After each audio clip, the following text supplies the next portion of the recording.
Good evening. Welcome to Platform Media International PMI, the community event. For those of you watching around the globe, my name is Joe Ehizode. In a few weeks' time, Nigeria will be celebrating her anniversary. And Nigerians all around the globe will be taking part in such celebration to mark Nigerian independence from British colonial rule. As to mark that event, I have in the studio with me the leader of Nigerians in British Columbia. Her name is Mrs. Comfort Ero. In a short while, I'll be introducing her. Mrs. Comfort Ero has been instrumental to the fact to bringing Nigerians together in British Columbia for the past 2 years. And aside from that, Mrs. Ero has been portraying African culture in British Columbia. To mark that too, as a recognition of that feat, she was one of the people that entertained the British Queen of England, when she visited Vancouver. And as a matter of fact, Mrs. Ero also runs a philanthropic organization known as African Stages. So Ms. Ero has a lot of feather on her cap. But today's event, we're going to talk about her preparation and her association preparation for Nigeria's independence in Vancouver, and what she has done for the past 2 or 4 years that she has been president. Shortly, I'll be bringing her to the studio, so I have first-hand information from the horse's mouth. So stand aside. I'll be back shortly. Thank you.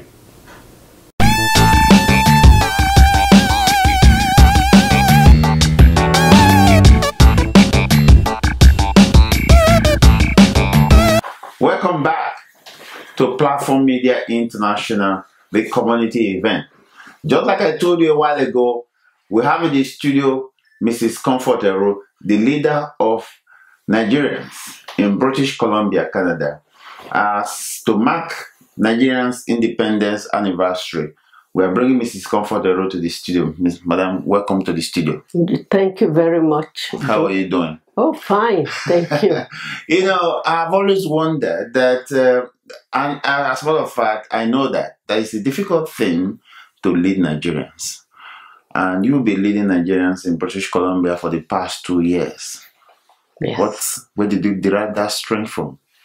I should first and foremost say it from God. And then from experience as a mother of many children. Okay. They all have different characteristics. Okay. So, and as a teacher, having taught over the years in high school in Nigeria, in the College of Education in Nigeria, and coming here and teaching too. So, coming to Canada, teaching as well, teaching English as a second language. You get to meet different people of different characters. Like you rightly said, Nigerians are very difficult. You have to be very, very tolerant, patient with them, and you agree with most of what they say if they are reasonable enough. Okay. And then you are able to lead them on. When they see that you are very tolerant, they listen to you. Mm. I must give that to you, because there's a measure of stability in the Nigerian association since you came on board. I must have to commend your effort to that. Before then, the association was a lot of trouble in the system, a lot of divisions, a lot of noise. But in the past 2 or 3 years that you came on board, that has stabilized. How did you bring that to bear? Yeah, I looked at the foundation of the Nigeria Association. It started in 1984. Okay. That, if you calculate that, that's over 30 years. that it's been founded. And I said, there's nothing. I looked at all the other countries in BC here, some very small countries like the Philippines and other little countries, they have cultural centers. They are very united. They do things to project them, that their presence here. Then I said, well, we have to have a vision. If you don't have a vision, nothing works. Even in your own private family, you have to have a vision. The children have to go to college. They have to study this. So we had two principal visions. One, to aim at establishing a Nigeria house in BC. Secondly, because our people suffer a lot, the journey from here to Ottawa, where our High Commission is established, is like from Lagos to London. Yeah. And to go and renew your passport is a big hassle. So it's about 6 hours. Yes. So our second vision is to to establish a consulate house here in Vancouver. In Vancouver. Okay. So we had those two visions and we drive towards those. We have other things along the way with that. And also, you have to be focused yourself. If you have committees that you have to do certain things, you have to take your phone and make sure the work is done. Okay. Yeah. Okay.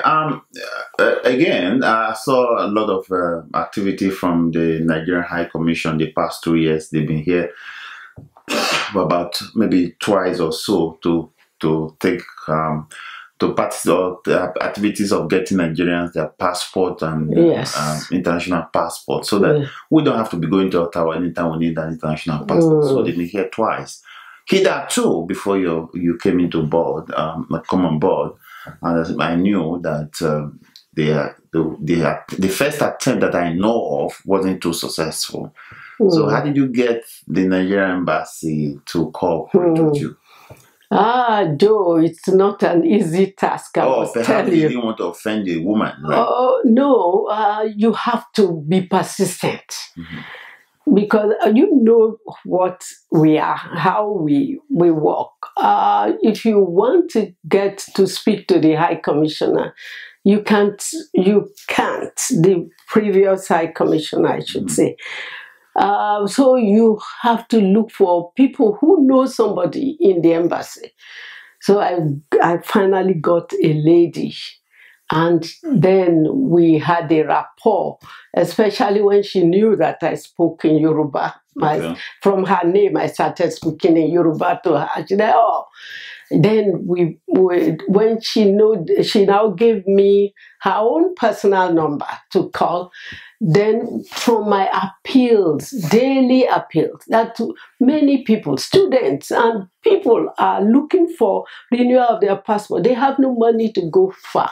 Okay. So from that, the lady went all out to invite somebody to second somebody from the US consulate to come here to renew the passport for us. Then we also, if I talk, it's a lot. There's a lot we do on the ground. Okay. There are people you send who are very good. You have to praise them. You have to reach out to them. Okay. Even if people are angry with you, you just smile. So according to what you said, yes. The uneasy lies ahead of where yes. Okay. Before we talk about the independence preparation, yes, the one final thing I want to say is that I understand there's an election coming up. Yes. And I sounded out most Nigerians here, they said for the past 2 years there'll be some measure of stability. And what's your take? Are you contesting? Are you coming back? Or are you leaving? Because we have things that are still halfway done. Okay. Maybe I will stay there. It's not that I'm a writer. I wanted to spend my retirement to write. But when this came up, I prayed over it and I decided this is for future generations, not for me. Okay. It's not about me. So if If I'm given the second opportunity, because we have a 4-year term, okay, 4-year of 2 terms each. So I'm given a second opportunity, I would stand for a re-election and see how far we can go, so that people who are coming, nobody will spoil whatever we have. Yes. So, if for Nigerians who are listening to me, who have been asking about Mr. Rose's direction, you heard it from the horse's mouth. She is saying that if given the opportunity, which I think will come, she will be contesting again for another second tenure, which is about 2 years. Yes. Okay.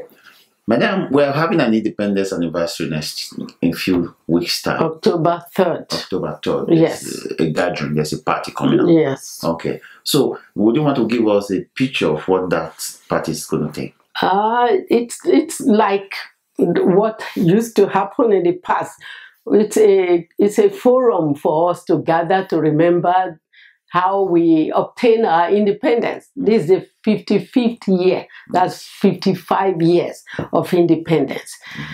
Just like I said at the beginning, since 84, the company here, the association here, has no stability on the ground. It's almost the same thing is happening to our country. It's a time to reflect on our past and try to move forward. Luckily, we have a good president now. Let me just say one thing. What I read in the papers when he was in the US last, yes, he said that they are going to establish consulate houses in some countries, and Canada is one of them. So we are expecting that. Then what we do really at that day is first and foremost to socialize with our children, our wives, our husbands, our friends. We celebrate who we are as Nigerians. Then we have a message that we give people. Okay. This time we are not launching the house, but if people are willing to donate towards the house, they are free to do so. Okay. So Nigerians out there watching PMI. And cultural shows. So I understand there's also cultural shows. Yes. Where Nigerians will display their rich cultural background. And food. A lot of food. And dances. And what is the cover, man? The cover, the cost. The cost. It's $30 per adult. Okay. So $30 per adult. And $20 for students and children above 18 with ID. Okay, great. The others are free. Okay. So you can hear that for most Nigerians. Say it's another way to gather. It's another way for what we call sober reflection. Nigeria as a country is 55 years. Yes. And if a person becomes 55 years old, that's almost a grandfather or a grandmother. So Nigeria is in a big stage of adulthood. So Nigerians, the president, Mrs. Ero, is inviting each and every one of you for us to gather and think and for what we call sober reflection and see the fashionable ways for the way forward. Yes. For Nigerians here and Nigerians back home. Yes. As on a personal note, I know that you are also the artistic director of African Stages. Like I said in my introduction just now, said you have many feathers to your cap. I understand you are the artistic director of African Stages. Yes. So how is African Stages doing? Yeah, please, before I go to African Stages, there's something I want to remark on your last remark about reflecting on Nigeria. I was with a friend from Korea 2 days ago. When we were discussing, she wanted Africans to be on her, she's doing a certain business also.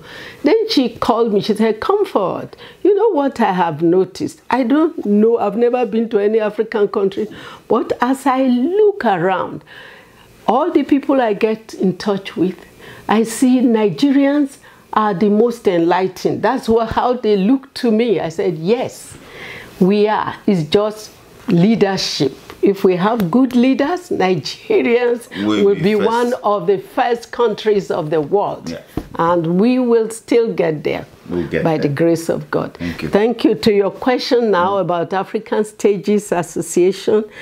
When I first got here, we landed in Victoria, BC. And by then, we were just about the only Nigerians in town as at then. When we entered, my children entered the bus, they say, why is your hair like that? When are you going back home? Where are you from? The questions were really embarrassing and shocking. And so I decided to start a little cultural show to tell them who we are, that we are not strange animals from the zoo. They really enjoyed it. And then from that, they started inviting me. And then I also used this cultural thing to teach in Nigeria. I was a French teacher. Anywhere they post me, the teacher, the principal will say, oh, we don't want French, we want science. But I just keep quiet. The last time the principal did that, there was a military governor. She said she was going to the ministry to change. If you like, you can that to change me. And that man said, the governor has said anybody who changes that will wait. So then the students also didn't want to learn French. So the few who came on, I started using, if you teach language, you know what I mean. We started teaching songs in sentences, short sentences. I just pushed away all the syllables and things. We started doing that, and we realized that within 6 months, all my students who passed through that system, they spoke French. Then the Embassy of France in Nigeria came and said, okay, any school in Nigeria who will take part in a competition, 15 minutes, using culture and French, will go to France. To cut the whole long story short, my school, which is a downtown school in the barracks, they won that competition for 6 good years, and all of them went to France. So I then realized in myself that that method was working as a teacher, and then I kept using it. So I got here too. The job I got was to start a homework club for children. I used it. Then ESL, I used it, and it's been successful. So I decided to use it for my community as well, to empower them. All right, so that's it.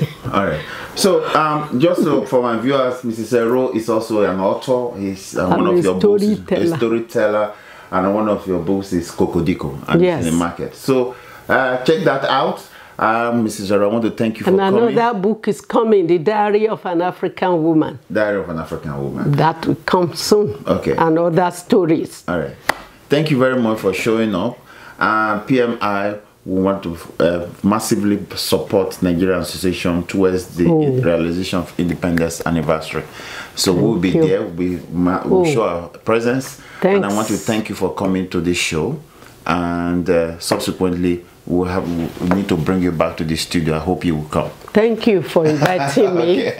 Thank you. All right. So viewers, that's it for now. And Mrs. Ero, for the leader of Nigerians in British Columbia, Nigerian Independence coming up on the 3rd of October. Show your presence, Nigerians, and this is the time for us to gather together. And with that, I'll leave you with that for tonight, and I hope to see you again. Have a good night.